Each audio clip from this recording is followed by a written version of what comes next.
When we're young, we have an amazing, positive outlook about how great life is going to be, but somewhere along the line, we forget to dream and end up settling. Join Up Dots features amazing people who refuse to give up and chose to go after their dreams. This is your blueprint for greatness. So here's your host, live from the back of his garden in the UK, David Ralph.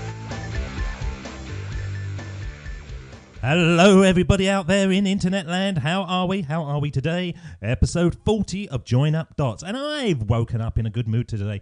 And I've had this urge to limbo dance and run around naked on... No, I haven't really. Well, might do just a little bit. And it's not a surprise because today's guest is somebody who brings all that out of me. He's someone who, when you were at school, you would have loved to have as your teacher. He makes learning cool and fun, and has a desire to teach in new and exciting ways. So what makes him unique, at least to my awareness of such folk, and brings him onto a show like Join Up Dots? Well, unlike many of the people around the world that specialise in education, and particularly biology, today's guest has gone online and created a world that can bring his passions to the widest audience ever.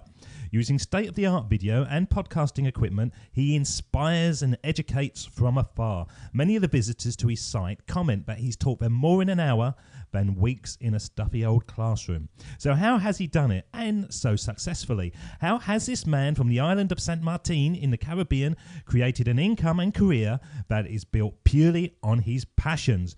And of course, why the hell did he leave the Caribbean? So come on, beach, sand, laptop, what more can you want? So let me introduce to you as we discuss his life, failures and successes, and of course, join up some dots with the one and only Leslie Samuel. How are you today, Leslie? Dude, I'm dying over here. I'm trying to contain my laughter because you're doing such an awesome job with the introduction. I didn't want to mess it up. I'm doing well, man. How are you doing? I'm always well. I was born well, I think. And that's awesome. I come from that kind of Caribbean vibe that it's always sunny in my world. And did you have that same kind of positive outlook? Is it a natural thing? Because from everything I've seen from you online, you literally skip around. Well, you know, it all depends on how you look at it. You know, when I grew up on the island of St Maarteen, it was kind of, for me personally, it was kind of like a carefree environment. I mean, I didn't take too much on. I just kind of went with the flow, and I enjoyed my childhood. I can definitely say I enjoyed my childhood. I can't necessarily say that I grabbed hold of all of the opportunities that were before me, but I really did have a good time. And, you know, life is too short to be just bored or boring. I mean, just enjoy what you're doing. And when you can find your passion, I feel like I'm just going on, but when you can find something that you're passionate about and you can invest yourself in that, it really does give you that enthusiasm and energy and excitement to be able to just move forward. So yeah, I'm excited. That's just life. I just love life. Find your passions. And that was Leslie Samuel, end of episode 40. We cut to the chase there. On your island, what opportunities did you have when you're running around on an island? And now, my knowledge, I live on an island. I come from the United Kingdom. It's quite a big island. But my knowledge of sort of Caribbean islands is Captain Jack Sparrow sort of running around. So what kind of opportunities did you have that you felt that you missed out on when you was a child? Well, you know, I'm just thinking in terms of, you know, as a kid, you go to school. I didn't really fully take advantage of my education. I didn't even do homework back in those days. You know, I went to class, and for me, it was just about having fun. It was just about being there, being with the people. You know, there are these teachers in front of you, and they're saying stuff, and you listen to them sometimes. But yeah, I didn't really invest myself, and it wasn't until like way later on that I started to realize, man, you know, there's something powerful about education, and there's something powerful about making certain decisions. And it's when I really started to realize that things started to change. So in terms of opportunities, it wasn't as if they were huge opportunities, but I look at every day now as an opportunity. And I had a lot of opportunities back then to learn that I didn't fully take advantage of. But that's just being a child, isn't it? I've got a 12-year-old son, I've got an 8-year-old daughter, and I've got 3 daughters that have grown up now. And I say the same things to them all the time. School is the best time of your life. You go there and you do an hour of something, and then you go and do an hour of something else, and then a break, and then an hour of something else. And once you go to work, you're doing the same thing for 8 hours a day. So if I went back to school now, and I'm sure all the adults out there are sitting with their kids going, we would be the best students ever. We know what it's like in the real world. Exactly. That's really what it's about. And for me, that was me. I just wanted to have fun. I took it maybe to a little bit of an extreme, but it's a part of growing up. I learned a lot still in those experiences, and a lot that happened back then have really shaped and molded who I am today. Did you have a favourite teacher when you was at school that you look back on now and you think, yeah, a lot of what I do in my life, I look back to that one person? If I have to think of one, I think of one of my high school teachers. His name was Meneer. I'm switching to Dutch, Mr. Blankendaal. Because I went to school in Dutch, the language of instruction was Dutch, and he just really believed in me. And to this day, he's still asking my mom, how's Leslie doing? How's Leslie doing? And so, he taught me physics and math. And it wasn't necessarily about the physics and math. It was just about the belief that this guy is going to amount to something. That was significant to me. So that's the first person that comes to mind. You don't need a lot in your life, do you, to actually start to have that self-confidence? I always called it a Dumbo's magic feather. Do you remember the film Dumbo? When he had a little black feather, and when he had that in his trunk, he could fly. But when he dropped it, he was suddenly plummeting to his death until the little mouse was saying, you can fly, you don't need this magic feather. But as we're growing up, most of us need that magic feather, don't we? Just until we find ourselves and we start to actually gain that belief that, yes, we can actually fly. We've got the talents already. We just need to flap our ears and away we go. That's exactly it. And some of us actually never realize that. And as a result of that, we miss out on so many different opportunities. And if we were just to realize that, yes, we can do this, you'd be surprised at what could happen. What do people need, Leslie? Obviously, you're in education, so you see people come past you a lot. You're also in the online world, and so you must see a lot of people coming to your presentations and your seminars and your classes who are trying to find their way or trying to find something that resonates both with their passions and their ability to bring in income. So what do you think actually does hold people back more than anything? Is there anything that you can sort of generically, this is it? I think a big part of it is fear of failure. Because there's something about failure that we're extremely uncomfortable with. It makes us feel bad about ourselves. It makes us, sometimes self-conscious. It makes us worry, am I dumb? Am I stupid? It does so many things to us that we're uncomfortable to venture into the unknown. We're uncomfortable to step outside of our comfort zone. It's because we're afraid. And here's the thing, right? I don't know that there's anyone that doesn't experience fear. Anyone that's successful today, it's not that, I don't think they're successful because, they were fearless all the way through, but it's more of, they're afraid, but they know that in order to accomplish their goals, they have to face those fears. I mean, just last week, I'm in the process right now of leaving my job. I'm a university professor, and June 30th is my last day. And I'm leaving that secure job to pursue entrepreneurship.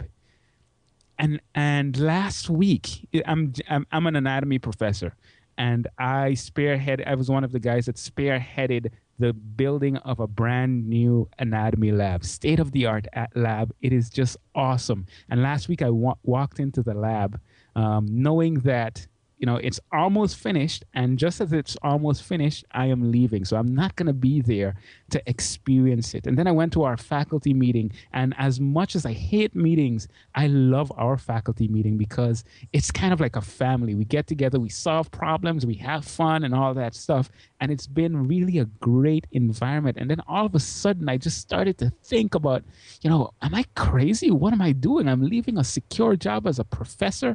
I didn't even deserve this job in the first place. And now I'm venturing into something that's entrepreneurship. There are people that fail at it. There are people that succeed at it. What makes me think that I can just leave all of this behind and become successful? And I was struck with fear.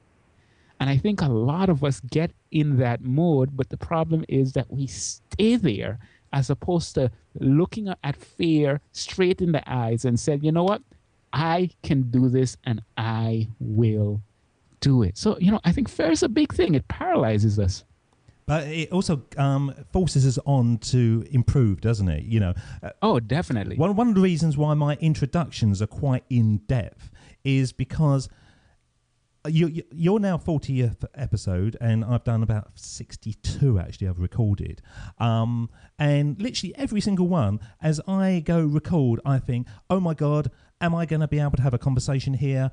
Are we going to connect? Is this going to be awful? Is this person going to hate me? Blah, blah, blah, blah, blah. So I do these quite long introductions, which kind of warms me up as I'm doing it. And it's funny, it's the same thing. I used to be a trainer and do training courses.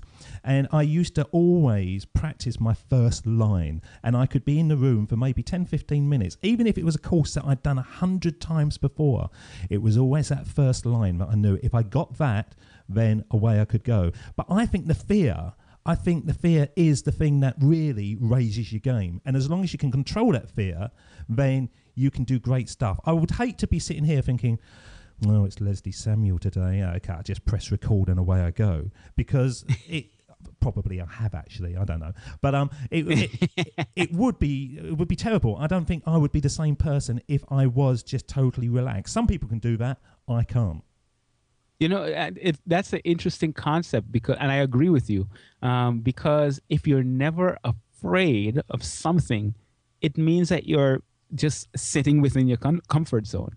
And if you're constantly within your comfort zone, you're not going to accomplish anything significant. And that's one of the, when I was experiencing what I experienced last week, I decided to record a podcast episode on how to overcome fear. And by the time I finished preparing for that podcast episode, I was so pumped. I was so ready. And I looked at my fear. I faced it. I reasoned myself through it. And then I came out victorious on the other end. That fear tells me, I'm doing something that's just a bit beyond what I'm comfortable with. And the more we can do that, the more we can push ourselves to be in that space, the more we can accomplish great things. So I definitely think, just like what you said just now, that fear can be something that fuels us as opposed to something that holds us back.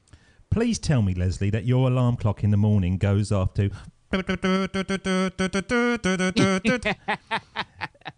No, but that's a good idea. If you had Rocky pushing you on, you could achieve anything, couldn't you? With that. Oh yeah, man! Rocky was the man.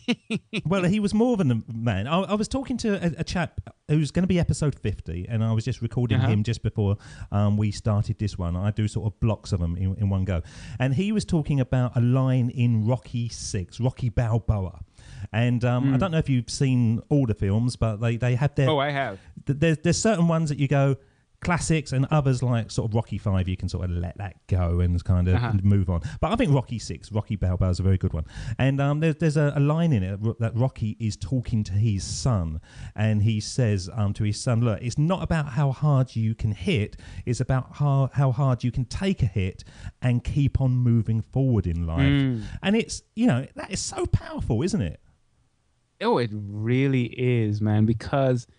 how many times does life hand us it comes at us and it's like punching us in the face. but if you can take that and still move on, man, you could accomplish some great things. Can you remember a time when maybe emotionally, physically or whatever, that you were punched really hard in the face and you went back on your heels and thought, I'm just going to lay down here for a while, but you actually got up and carried on moving?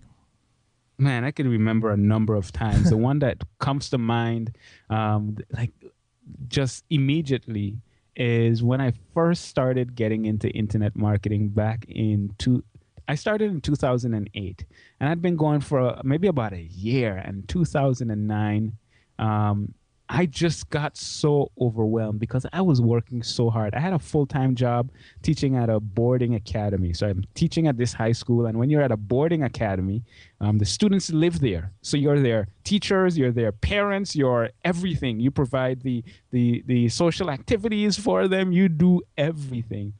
And when I wasn't doing that, I was working on my online business. And it reached to the point where, I was so overwhelmed because I'm spending so much time trying to do this business thing, trying to do my job. I'm neglecting my wife. I'm neglecting everything, all of the personal stuff. I'm not taking care of my health. It literally was to the point where I felt like it was an inconvenience to have to leave my computer to go and get food because I had so much that I needed to do. Mm. And at a certain point, I just burnt out, and that just wasn't working for me because that's not the kind of person that I am. And I just said, you know what? Forget this. I am done. And from one day to the next, I just stopped everything. I stopped blogging. I stopped marketing. I stopped doing anything that was relevant to my business. I just fell off the face of the planet when it comes to what I was doing online.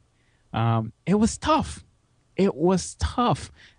And in that process, I learned a lot. The first thing that really surprised me was that I stopped, but then I continued to make money. And at that point, I'm like, wait a minute, whoa, I'm not doing anything. Why is money still coming in? This doesn't make any sense. All this time before, I felt like I had to work constantly and constantly and constantly. And, I wasn't really fully thinking about it, but I was setting certain systems up in place. And those systems would run to a certain extent, even when I'm not doing anything. And that's exactly what happened. So at a certain point, after maybe 2 months of just sitting back and not doing anything, I said, you know what? I'm going to get back at this, but I can't go back at it the way I was doing it before. I have to be more strategic. And I started to think through the things that I needed to do different, and I started to do those things different. And the rest is history. I mean, I've grown so much from then. I've grown so much in that experience, but I learned some valuable lessons through that experience. Do you think that dark periods in your life they turn out to be the positives? Because I've been having numerous conversations with people, but I called it the big dot. The theme of the show is join up dots, when you look back on your life and you can sort of connect the steps that led you to where you are. But for most of us, there's a big dot. And it seems to me that most of us, that big dot that really pushes us on is actually when it's been a bad period of our life, or we've been in an area of failure, or mentally we've been corrupt and bankrupt. Do you feel the same? Was that a moment where you look back on it and go, okay, I know I was falling to pieces. I know I was putting too much strain on my relationships, my work, my whatever, but actually I wouldn't be where I am now without that.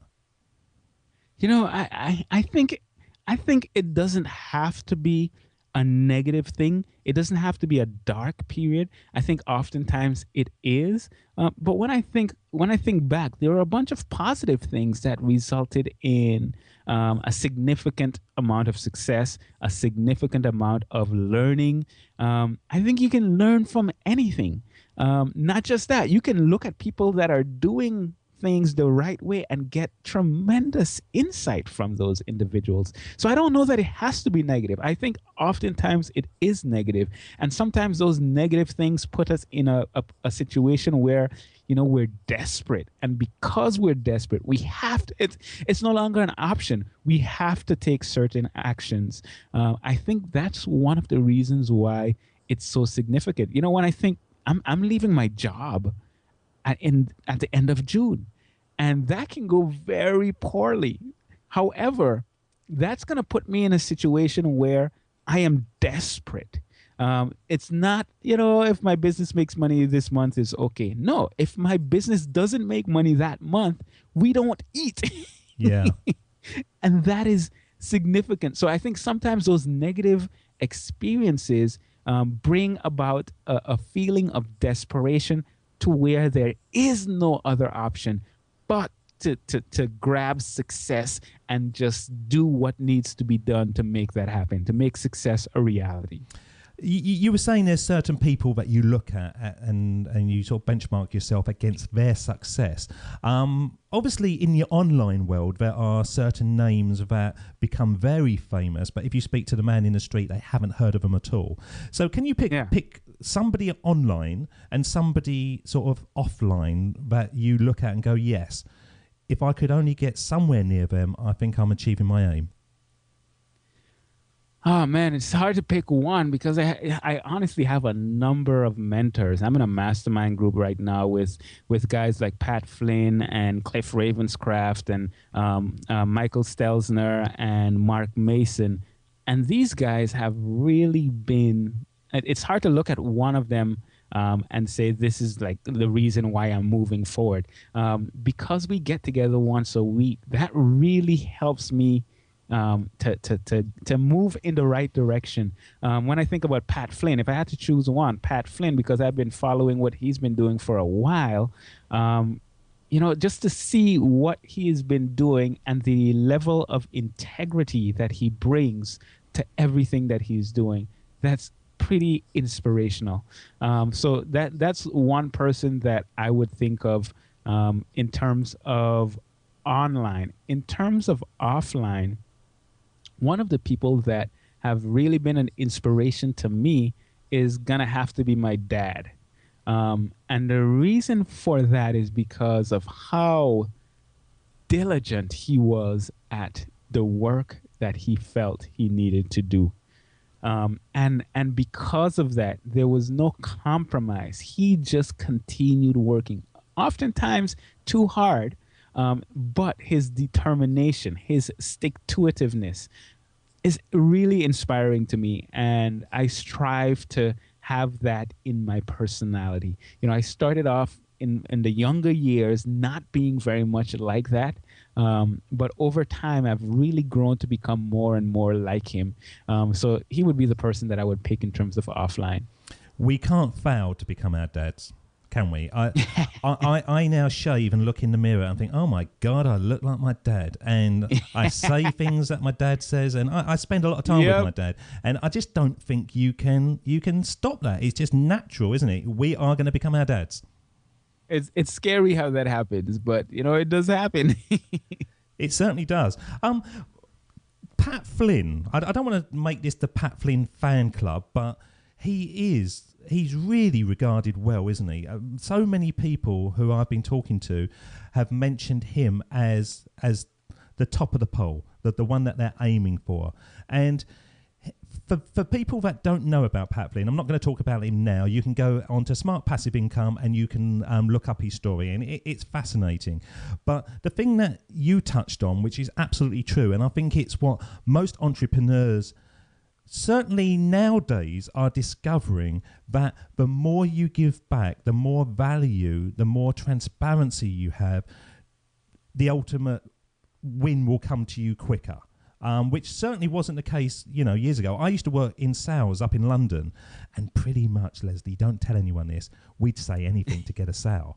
And it was just, how many sales have you got? And we would lie to customers. We would do anything. It's shocking now, but it was of its time.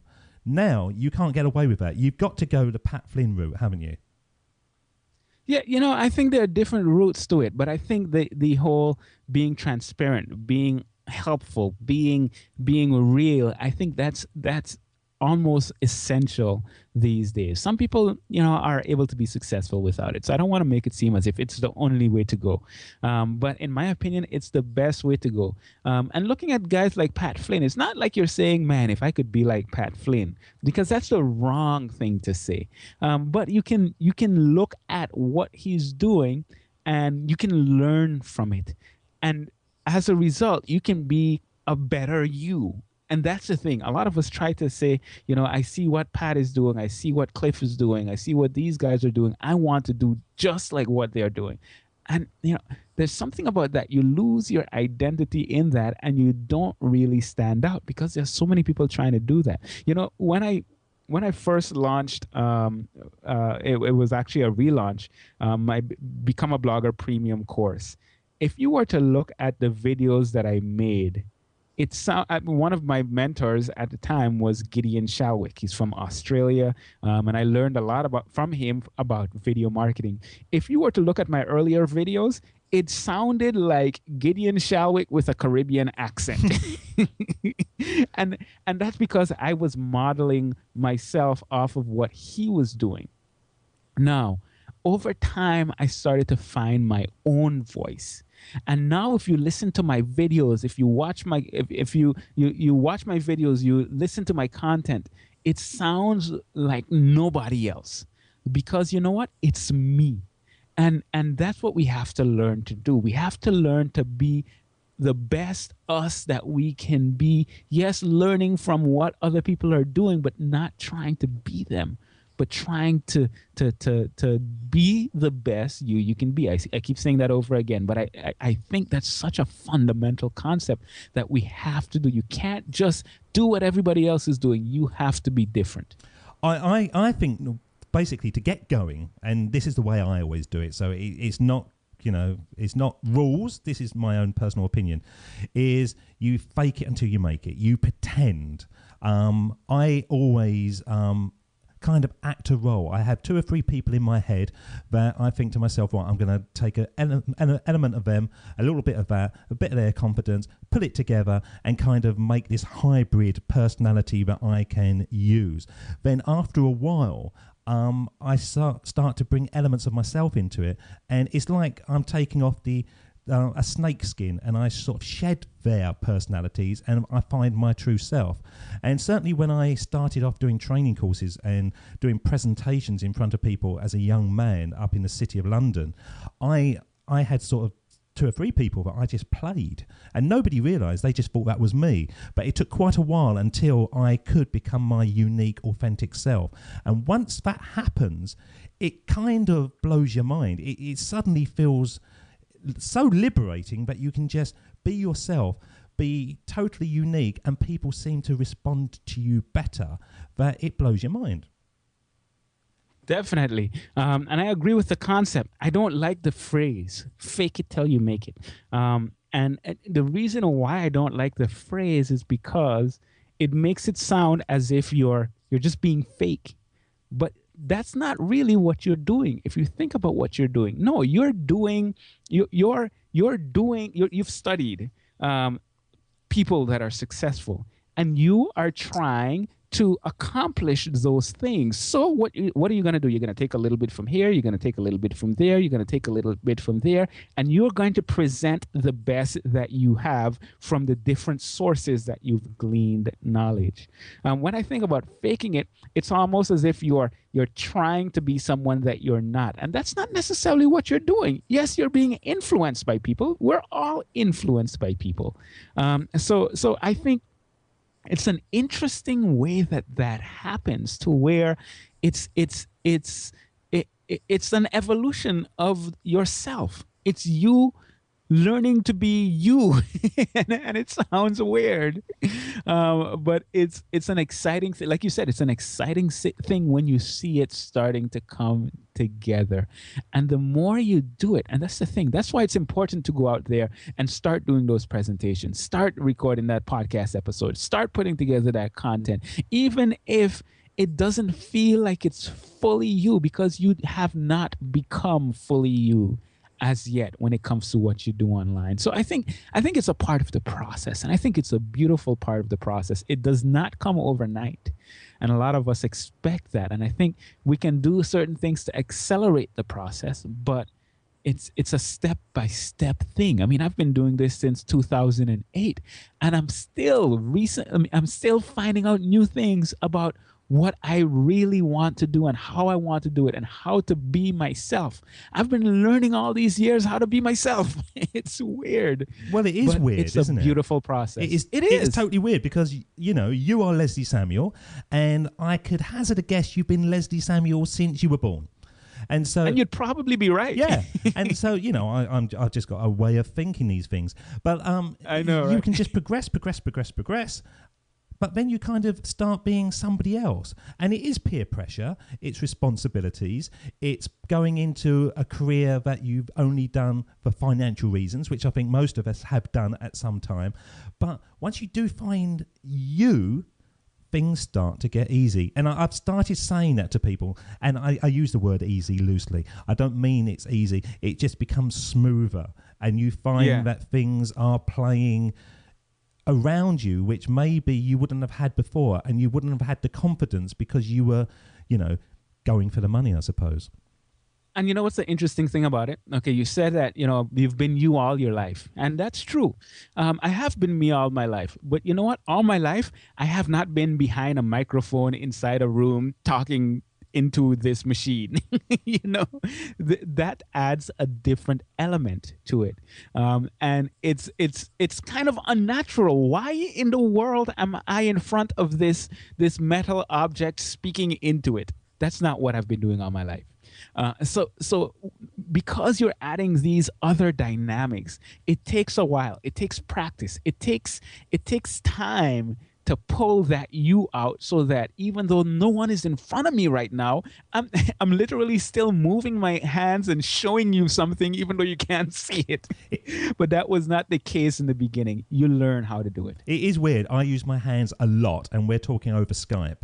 And yeah, it's like a windmill in front of me, and I can't stop myself. And there's no reason for me to be doing this in any shape or form.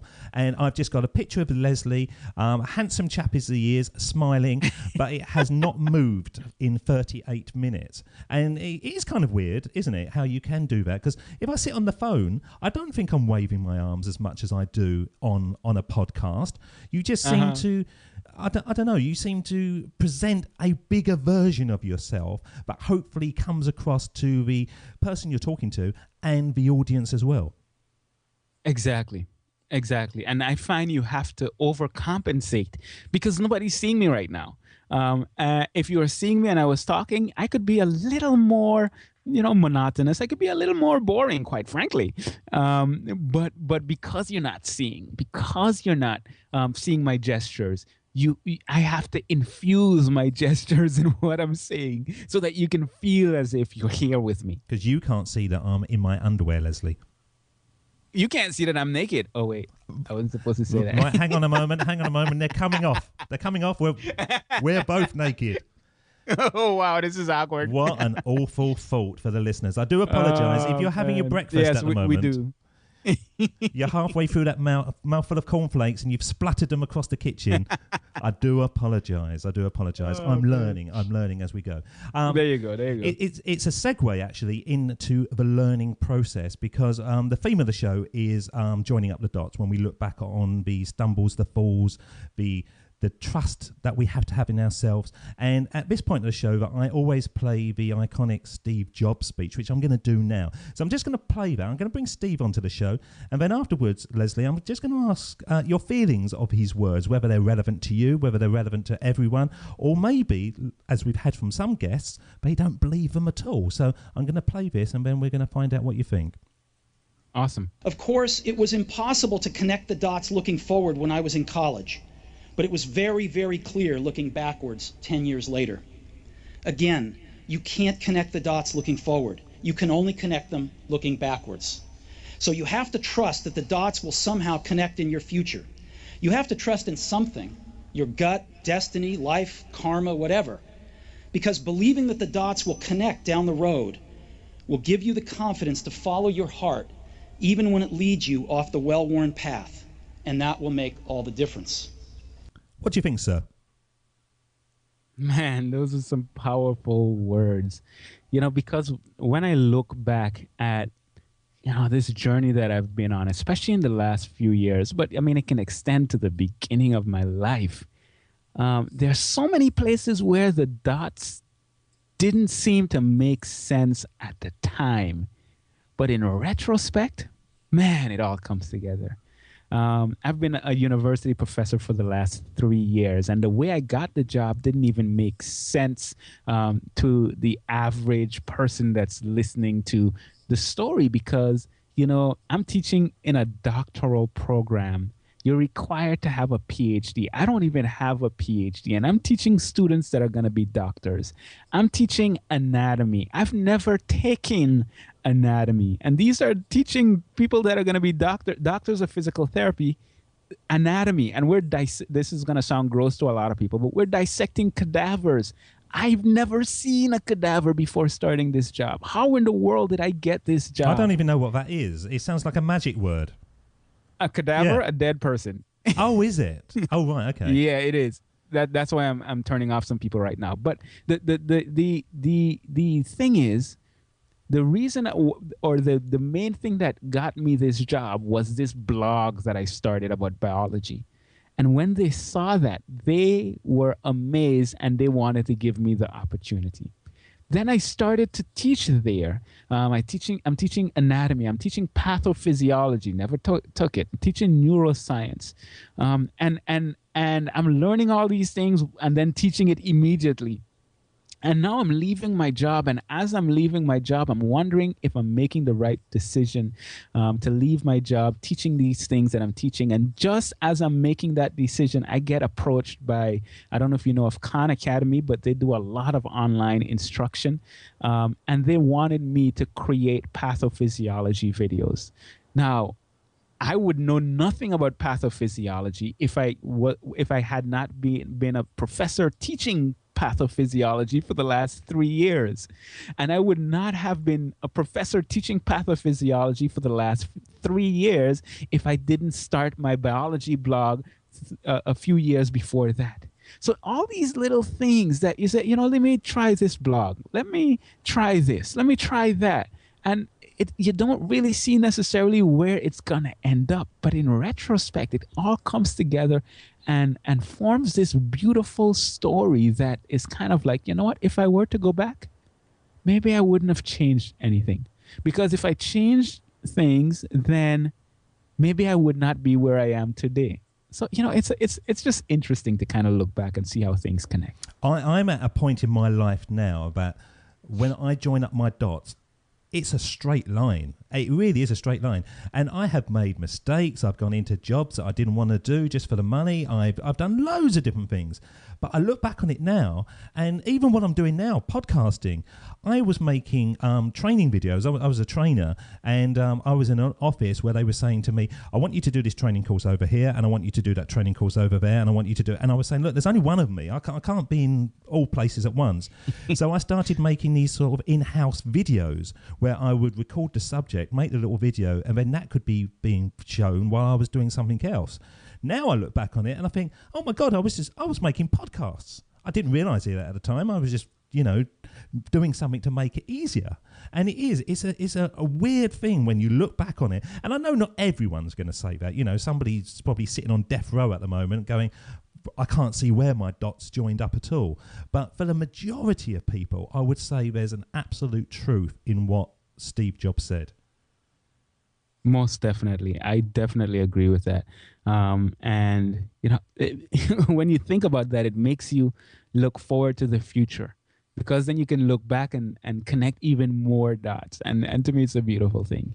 Where's your future going then? Because I'm kind of fascinated with the online world, because a lot of people, as you say, you're getting passive income coming in, which means through affiliate marketing or creating products, you can literally go to bed and wake up richer than you went asleep, which is mind-blowing. It does. It still sends shivers down my spine when I think, God, people are sending work out to work for them.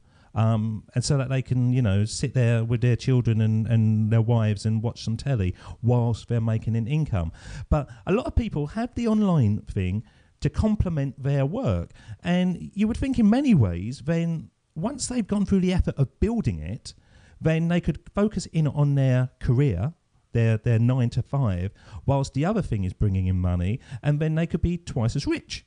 But it seems to be they get to a certain point, and you're getting to this point now, and I've gone through that point where you actually go, no, I don't actually want to be twice as rich. I want to be creating something that is totally unique to myself. And that's exactly it. So to answer your question in terms of what the future looks like for me, to a certain extent, I don't know. I'm on an adventure right now, and it's an exciting adventure. It's a scary adventure.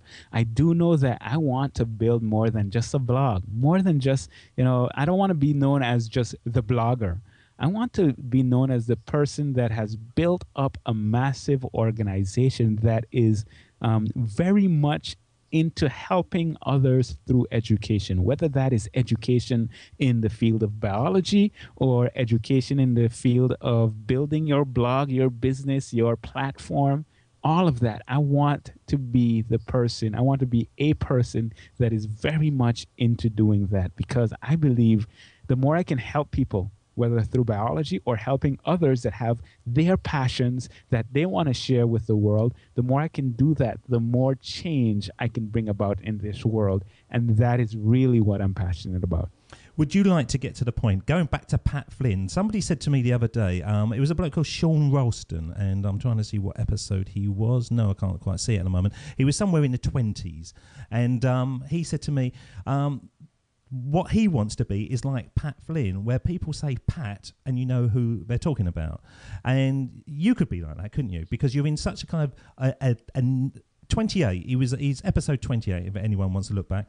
And you're in such a sort of niche world where I can't imagine there's lots of people doing what you're doing. So you could become Leslie, couldn't you? Where people just go, have you checked out Leslie's work? Oh, I love Leslie. He's brilliant. I think to a certain extent that's unavoidable, because especially within the biology field, that is happening. I mean, when you get my biology blog right now is getting about 60-something thousand people a month. That's not huge by some standards, but it's something that is continuing to grow. And as I continue to do that, more and more people are going to recognize my name. That's just a fact. The thing is, that's not why I'm doing it. Honestly, I don't know that I care that much how many people know me. What I'm committed to is the goal of helping others. And however that comes about, that's what I want. However I can educate people, that's what it's about. And because of the way that I'm doing it, it's unavoidable that's going to happen unless I fail at it, which that's just not happening. So it's a part of the process, but that's not the thing that I'm striving for. I know a lot of people, fame is is that thing that so many people think they want, but they don't know what they're asking for. And if what you're pursuing is the fame, man, there's a lot of disappointment that can come along with that. For me, I honestly don't need to be known. I, to a certain extent, don't feel like I need to be heard, but I feel like the message needs to be heard. And because of that, I will be heard delivering that message. I don't know if that makes sense to you, but that's the way I look at it. It makes total sense. And I'm really in that part of my journey at the moment. I'm building something. I know it's early days, and I know there's podcasters out there that are, have been doing it 2 or 3 years and have got a huge audience, and people just naturally gravitate to them. But in my head, at the moment, I almost feel like I wouldn't care if anyone listens to this. I'm just enjoying talking to Leslie Samuel. I'm enjoying creating something and pushing it out to the world. And I know it'd be amazing when it gets to, thousands and millions and billions and aliens and whoever listens to this podcast. It'd be astonishing, because I've started it with just my desire, my passion, my enthusiasm for a conversation. And hopefully that's enough to sort of take it forward. But it's that weird thing. Do I want money to come from this? Yes, ultimately, because I've got to pay for the bills and I want all that kind of stuff. And if somebody came along to me and said, I'm going to pay you, £100,000 an episode, I'm not going to say no. But that's not the part of it. It really isn't the part of it. And the first time in my life, it's not the part of it. I don't care about the money. I just care about the doing. And I'm kind of struggling with that. My wife's saying to me, you should be making money off this already. And I'm going, no, it'll come. If I provide value to people and if I provide content that hopefully somebody sitting there is inspired enough to take action, then it's going to come, isn't it? If you build it, they will come. Yeah, I believe that we have the ability to make that happen. And if you build it, they will come. Honestly, I don't know that I agree with that. You haven't agreed with anything with me, young man. I know, right? But here's the thing. There's so many people that have built awesome blogs, awesome podcasts, and no one listens to it. And eventually they give up because it's not reaching anyone. So it's kind of like it's a interesting paradox, or it's an interesting situation because, I say I don't care about being famous. I don't care about the numbers necessarily. But when you, and so this is going to sound like I'm contradicting myself, but when your livelihood starts to depend on things, then certain things become more important. When this is what's going to feed my family, well, you know what? The numbers have to be up there. But it's still not as much. It's still not my main focus. It has to be a focus, but it's not my main focus. And to a certain extent, I feel like this thing that I've been telling people for the longest, which is exactly what you're seeing right now, which makes a lot of sense. Just focus on content and providing value and all that stuff. That's very important. But there's something about practicing business from the beginning that I'm starting to unpack now, that seems to be extremely valuable because you're learning these business principles even when you're small. And when I say small, I don't mean in terms of like you're nobody. I'm saying in terms of when your numbers are lower than you hope that they will be in the future.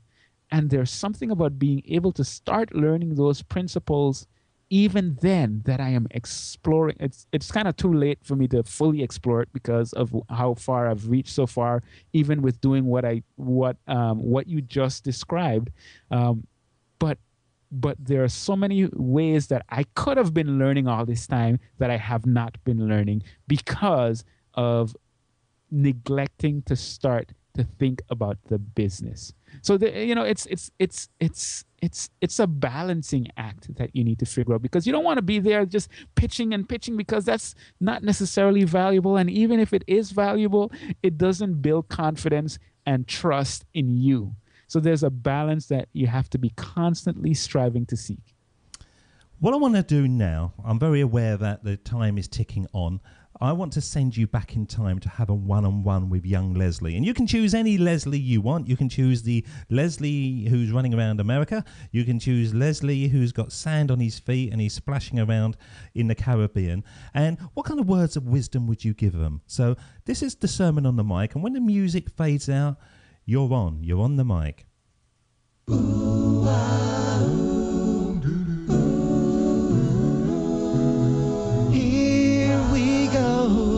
With the best bit of the show, the sermon on the mic, the sermon on the mic. Ooh, ah, ooh. So if I were to go back and talk to myself, and I'm going to choose whether it's running around in America or back when I was in high school, one of the things that I would tell myself is to stop wasting time. And I say that because I could have been so much farther along if I started to be serious. And when I say serious, I don't mean, no more jokes and no more having fun and that kind of stuff. I'm going to continue having fun until the day that I die. But to really start to focus on building something. And you don't necessarily have to know what that is at that time, but to be actively pursuing something as opposed to just letting life just kind of happen. Being more intentional. I wish I was more intentional about my studies. I wish I was more intentional about business. I wish I was more intentional about so many different things. I was intentional about friendships and relationships and having a good time and all that kind of stuff, but I wish there was more balance to that. Because number one, I would have learned so much more.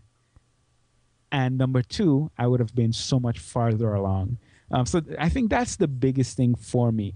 I don't know that I look back and I have a bunch of regrets, but if I were to do it over again, there are some things that I would change.